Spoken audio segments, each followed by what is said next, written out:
Hi, I'm Kate from Sew Into Overlocking and welcome to the classroom today. We're going to be making a Christmas bottle gift bag.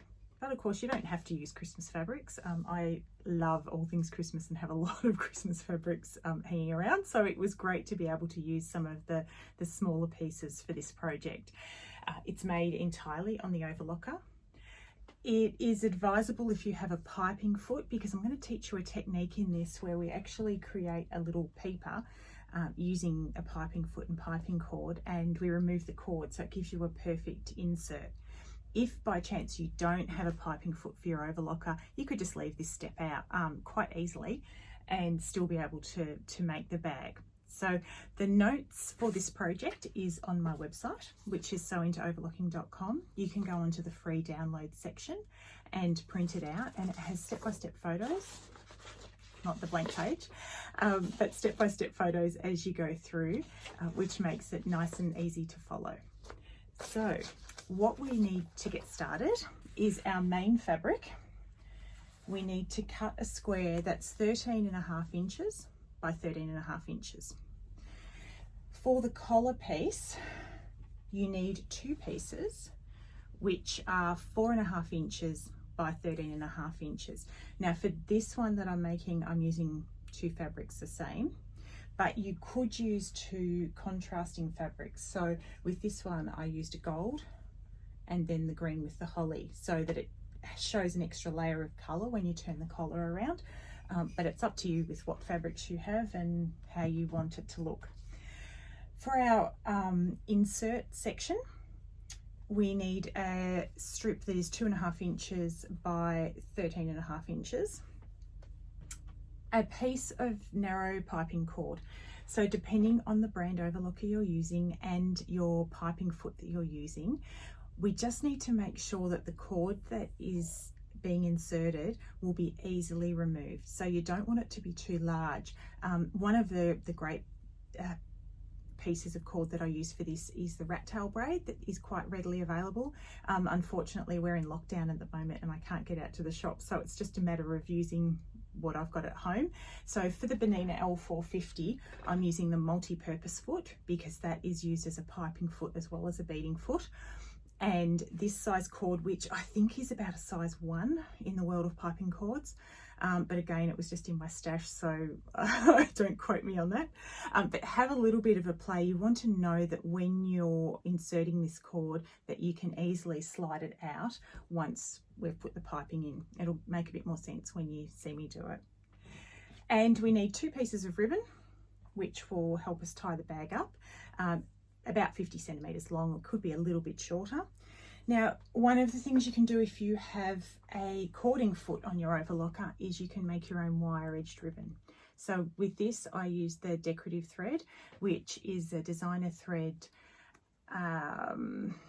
Moonlight. There you go, I lost the word for a minute. And then we've rolled hemmed over the wire to create my own wire edged ribbon. So another way of using up your Christmas fabrics that hanging around, and you can get that really lovely structured bow, depending on the weight wire that you're using, but any sort of beading wire works really well. So let's get started. Okay, so to get started, I have the overlocker set for a 4-thread overlock. I have my tensions all nicely balanced. The stitch length sitting on about 2.5 and the differential feeds on 1. So the first thing we're going to do is start by making our little peeper.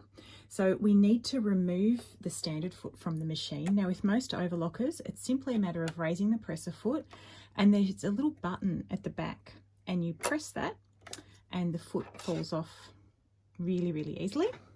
So I'm going to pop that aside because I'll need to put the standard foot back on shortly. And the multi-purpose foot, you'll see, has this channel underneath. So this is where our piping cord is going to run. So I'm just going to slip this into position and drop that down, and just make sure it clicks. If it doesn't click into place, you can always press that button at the back, and that will help for the foot to attach.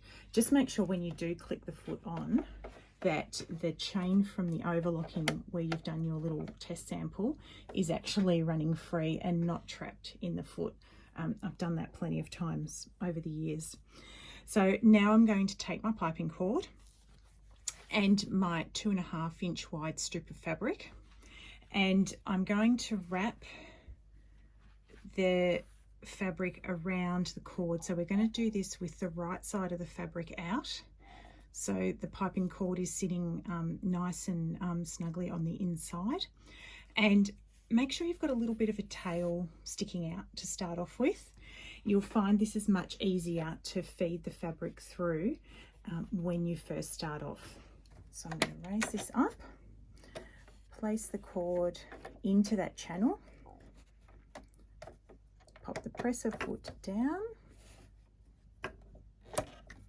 Okay, so always give that cord a little bit of a tug and make sure that it can move freely. And then the trick to this is actually keeping the piping cord nice and firm. So as we start to stitch, just make sure we get into position. There we go. So once we've got the needles onto the fabric, just roll this around so it's sitting nice and firm. I probably did do a bit of overkill by making it 2.5 inches wide, but for me it's always easier to have extra fabric and cut it away than not enough. So once the cord is in position, you'll find it just feeds beautifully.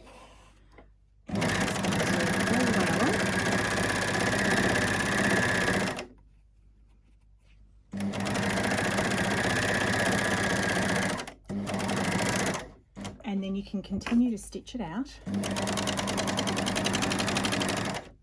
and of course take it through the thread cutter. So there's my piece of piping. Like, it's so quick and easy to make. It's one of the techniques I really love doing on an overlocker. So the next step is to grab our 2 collar pieces. So they are the 4.5 inch wide pieces, and we're going to place the piping cord.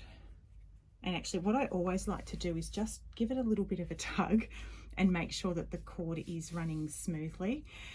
If for some reason it's gone off skew, you can actually sew into the cord and then it won't be removed very easily. So it's always good to check that before you go to that next step, in case you need to do another sample. I mean, if worse comes to worse, you can always just leave the cord in it. It's not really going to make much difference, but it was just a technique that I really wanted to teach you today. So then we have our piping cord sitting on top of the collar piece on the right side, and then we're going to place the other collar piece right sides together like that, and again place it under the foot and stitch this seam.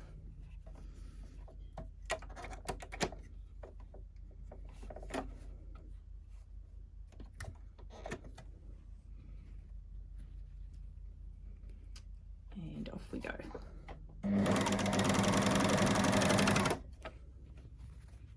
So just keep your raw edges of fabric aligned as you're sewing.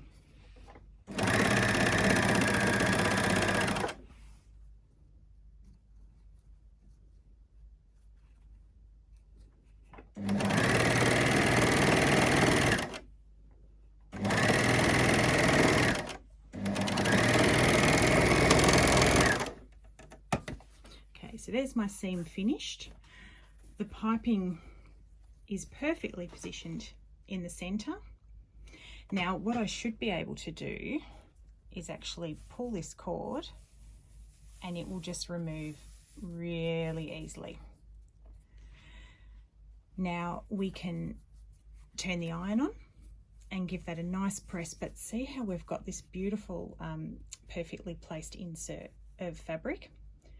And it's just a little trick that you can do very, very easily on your overlocker. So I'm going to plug the iron on and we'll jump over to the ironing board and give it a press.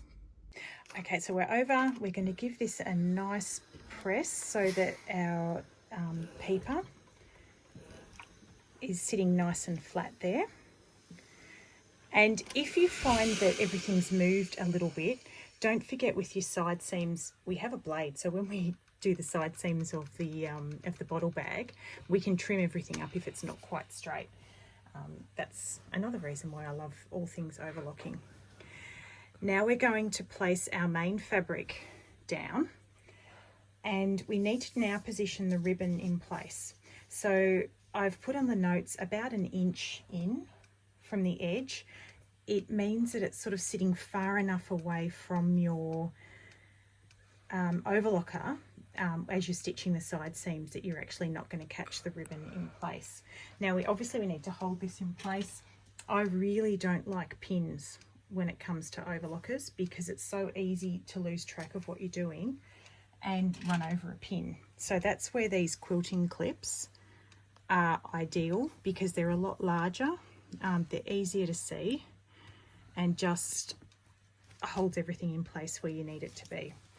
So our ribbon's in position 1 inch in from the raw edge, and now I'm going to take my collar piece where I'm going to join it, and we're going to put these right sides together, so then you can just transfer the quilting clip. Make sure the ribbon's sticking out a little bit because we want to know that we're going to cut that off. You'll notice that this organza ribbon has a fine wire in it. That'll be fine to go through the overlocker blade. Just be careful if you're using anything with a heavy wire, that you don't put a nick in your blade with it. So just so that's our seam ready to go. So we're going to move back to the overlocker now. So we're back in front of the overlocker now. I'm going to remove the multi-purpose foot and replace it with the standard foot on the overlocker. Clips on beautifully. So now we're going to continue to use the same settings because it is a 4-thread overlock. Now I haven't included seam allowances as such in this, but with overlocking I always like to trim a little bit as I go. That way the stitch is always beautifully balanced. So we're going to place our fabric in front, press a foot down. I'm just going to take that quilting clip away. So again, you really don't want that going through your machine. Off we go.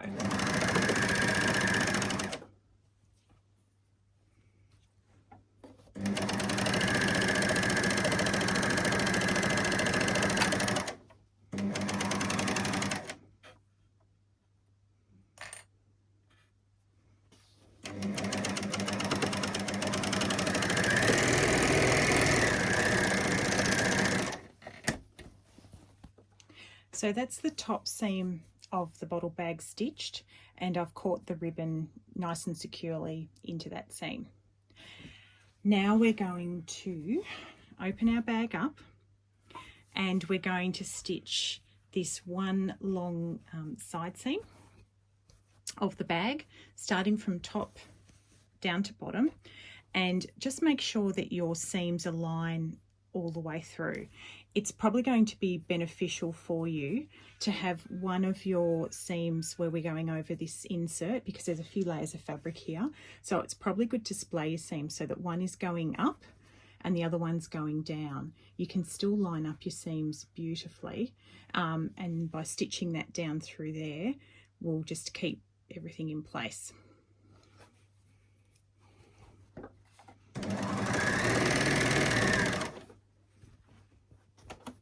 Just tuck the ribbon away because we don't want to chop that off with the blade.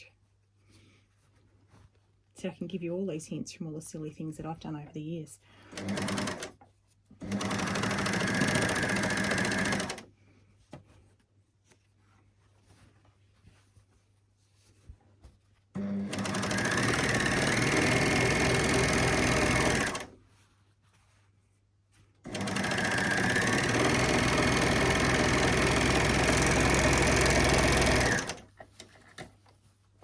So there's the back seam of the bag stitched. Now I'm just going to jump over to the ironing board. What I want to do is press that so that that seam sits flat. Obviously I'm going to tuck the ribbon back inside as well, but we want this to be our centre back seam, and it's much easier if you've got a nice press line to work with. So I've pressed that so that the seam's sitting centred and it's giving me a nice crisp line to follow.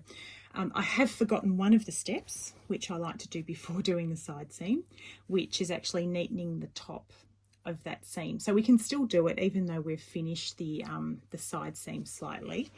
We're just going to bring the needles up to the highest position that top seam just up next to the blade. Again, we're just going to trim a small amount off. Just gets rid of all those threads and the edges which tend to fray a little bit.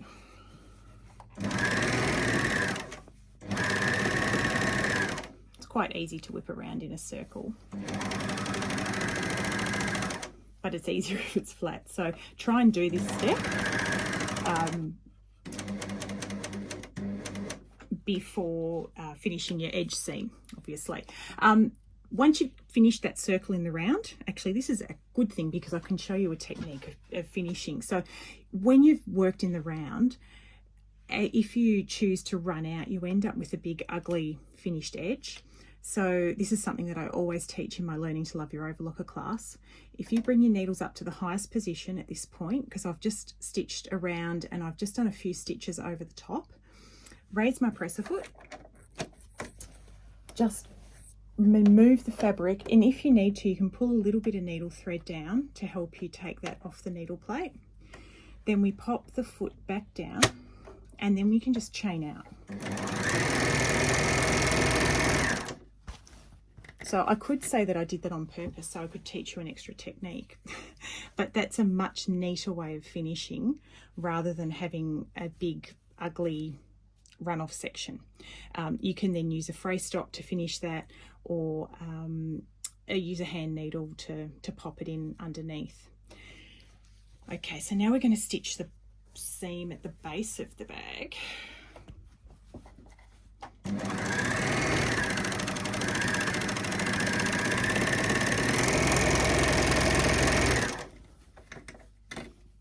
And at this point, we actually want to make our base a little bit square. So you can see here, I've got a seam here and here.